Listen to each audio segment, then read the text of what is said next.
సనాతన ధర్మానుసారం యుద్ధానికి గల 9 ముఖ్యమైన నియమాలు. కురుక్షేత్ర యుద్ధం, రావణ యుద్ధం, ఇలా యుద్ధ భూములు, ఇందుకు సంబంధించిన ఇతిహాసాలు, వర్ణనలు అనేకం. అయితే యుద్ధ భూమిలో కొన్ని నియమాలు ఉంటాయి, మరీ ముఖ్యమైన నియమాలవి. క్షత్రియ ధర్మానుసారం 9 యుద్ధ నియమాలను యోధులు పాటించాలి. అవేంటో తెలుసుకుందామా? మొదటిది, యుద్ధ భూమిలో స్త్రీలు యుద్ధం చెయ్యరాదు.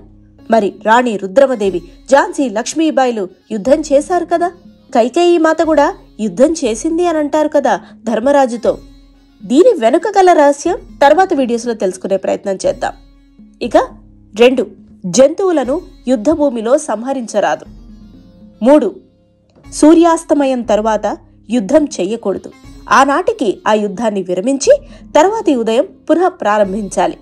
4, ఇద్దరు చేస్తున్న యుద్ధం మధ్య 3వ యోధుని జోక్యం కూడదు. 5, ఒక్క యోధుడిని ఎక్కువ మంది యోధులు ముట్టడించకూడదు. ఏ ఇద్దరి మధ్యలోనే యుద్ధం జరగాలి, రాజులైనా యోధులైనా. ఇదే నియమం. 6, సమాచార దుర్వినియోగం చేయకూడదు. ఇరు వర్గాల మధ్య సరి అయిన సమాచారాన్నే అందించాలి.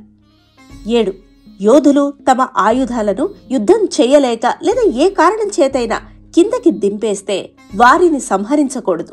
8, ఎదుటి వారి నడుము భాగం లేదా కింది భాగంపై ఆయుధాన్ని ప్రయోగించకూడదు. 9, నిద్రిస్తున్న సమయంలో ఆ యోధులను ముట్టడించటమో, యుద్ధానికి ఉసిగొల్పడమో, వారిని సంహరించడమో చేయకూడదు.